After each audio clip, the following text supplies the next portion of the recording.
신약 성경에 보면요, 정말 강렬하면서도 아주 중요한 한 장면이 나오거든요. 바로 하나님의 아들이 그것도 성령에 이끌려서 악마랑 직접 딱 마주하려고 광야로 가는 장면이에요. 오늘은 바로 이 시험이 대체 무슨 의미인지 한번 깊이 들여다보려고 합니다. 자, 이 구절 우리가 그냥 쓱 읽고 넘어가기 쉬운데요. 잠깐만요. 한번 생각해 보세요. 아니, 선하신 하나님의 영이 대체 왜 예수님을 악마랑 시험 받는 자리로 직접 끌고 가셨을까요? 이상하지 않나요? 모든 이야기는 바로 이 질문, 이 이상한 지점에서부터 시작하는 겁니다. 그 답을 찾아가기 위해서 오늘 이 이야기의 전체적인 흐름을 한번 따라가 볼게요. 먼저 광야가 왜 무대가 되었는지, 그리고 예수님이 마주했던 세 가지 시험을 하나씩 뜯어볼 거고요. 마지막으로 이 승리가 오늘 우리한테는 어떤 의미가 있는지까지 살펴보겠습니다. 자, 그럼 첫 번째 무대인 광야로 한번 가볼까요? 바로 여기서 우리는 이 이야기 전체를 꿰뚫는 아주 근본적인 질문과 마주하게 됩니다. 아니, 성령이 선하다는 건 우리가 다 알잖아요. 그런데 왜 사랑하는 아들을 이런 시련 속으로 밀어넣으셨을까요? 이거 언뜻 들으면 뭔가 되게 모순적으로 들리지 않으세요? 핵심은 바로 이거예요. 광야는 그냥 버려진 곳, 그런 장소가 아니었다는 거죠. 오히려 진짜 하나님의 아들이 누구인지를 제대로 보여주는 일종의 무대였던 셈입니다. 시련을 피하는 게 아니라 완벽한 순종으로 그 시련을 통과하는 모습을 모두에게 증명하기 위한 자리였던 거죠. 자, 그럼 이제 40일간의 금식이 딱 끝나고 나서 시작되는 첫 번째 시험으로 한번 들어가 보죠. 여기서 숫자 40이요. 이게 그냥 우연히 나온 숫자가 절대 아닙니다. 생각해보세요. 옛날에 이스라엘 백성이 40년 동안 광야에서 헤맸고 모세도 40일 동안 금식했었잖아요. 바로 그것처럼 지금 예수님은 이스라엘 전체, 나아가서 온 인류를 대표하는 자리에서 이 시험을 받고 계신 거예요. 사탄의 공격은요, 예수님의 정체성을 의심하는 게 아니에요. 오히려 정반대죠. 아니, 당신이 하나님의 아들이라면서요? 근데 왜 이렇게 굶고 있어요? 그 능력 쓰면 되잖아요. 하면서 그 정체성을 가지고 오히려 부추기는 거예요. 교묘하죠? 바로 이 지점이 진짜 싸움이 뭔지를 아주 명확하게 보여주는 대목입니다.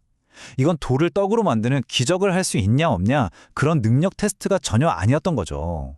진짜 시험은 이거였어요. 순종할 거냐 아니면 자기 힘을 의지할 거냐.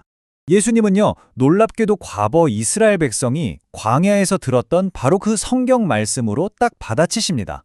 그런데 여기서 결정적인 차이가 있죠.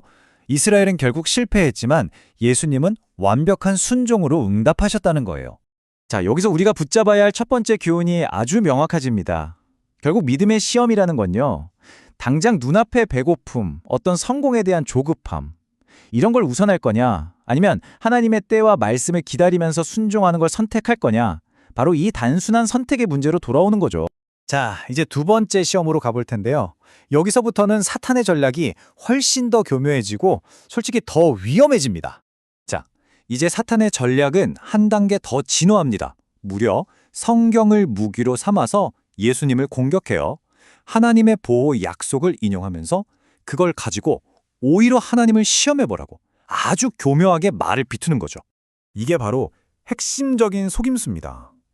여러분, 하나님의 말씀을 신뢰하는 것하고요, 내 멋대로 하고 싶은 그 무모한 욕망을 정당화하려고 말씀을 이용하는 건요, 하늘과 땅 차이입니다. 완전히 다른 거죠. 예수님은 이번에도 역시 성경 말씀으로 맞받아치십니다. 과거 이스라엘이 광야에서 하나님이 진짜 우리랑 같이 계신 거 맞아? 하면서 증거를 내놓으라고 하나님을 떠봤던 바로 그 실패를 정확하게 짚어내신 거예요. 여기서 얻는 두 번째 교훈은 이겁니다. 하나님, 만약에 이렇게 해주시면 제가 믿을게요 하는 식의 조건부 믿음 있잖아요. 거기서 넘어서서 이미 우리에게 말씀하신 그 하나님을 그냥 신뢰하고 순종하는 것. 그게 바로 성숙한 믿음으로 나아가는 길이라는 거죠. 자, 이제 드디어 마지막 시험입니다. 여기서는 이제까지의 그 모든 교묘함은 싹 사라지고 아주 노골적이고 직설적인 거래가 제시됩니다. 사탄이 예수님께 세상의 모든 영광과 권세를 보여주면서 제안을 하죠. 십자가라는 그 끔찍한 고난의 길을 가지 않아도 영광을 얻게 해주겠다는 달콤한 지름길을 제시한 겁니다. 예수님의 반응은요, 정말 한치의 망설임도 없습니다. 사탄아 물러가라. 이건 그냥 단순한 거절이 아니에요. 고난 없는 영광, 즉 십자가 없는 왕과는 필요 없다는 단호한 선언인 거죠. 진짜 왕이 되는 길은 오직 아버지께 순종하는 그 길밖에 없다는 걸 온몸으로 보여주신 겁니다. 그리고 바로 이 지점에서 우리는 가장 중요한 질문과 마주하게 됩니다.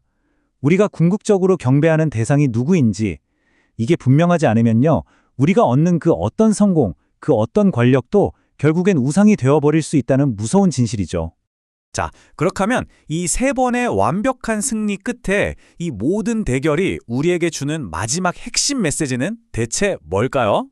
이 승리가 얼마나 대단한지 제대로 이해하려면 인류의 길고 긴 실패의 역사를 먼저 봐야 합니다. 풍요로운 에덴 동산의 아담도 넘어졌고 광야의 이스라엘도 실패했죠. 그리고 솔직히 오늘을 사는 우리도 계속해서 넘어지고 있잖아요. 바로 그 실패의 역사 한가운데서 이 이야기가 펼쳐지는 겁니다. 그래서 이 이야기는 단순히 너도 예수님처럼 강해져라 이런 교훈을 주는 게 아닙니다. 오히려 이건 선언이에요. 내가 너를 대신해서 강했다. 바로 우리가 실패했던 그 자리에서 우리 모두의 대표로서 예수님이 완벽한 승리를 거두셨다는 것. 이게 바로 복음이고 기쁜 소식인 거죠. 그래서 이 이야기는 마지막으로 우리 각자에게 아주 중요한 질문 하나를 던집니다. 여러분의 삶의 시험이 찾아올 때 여러분은 여러분 자신의 의지와 결심을 믿으시겠습니까? 아니면 우리를 위해 이미 승리하신 그분을 바라보시겠습니까?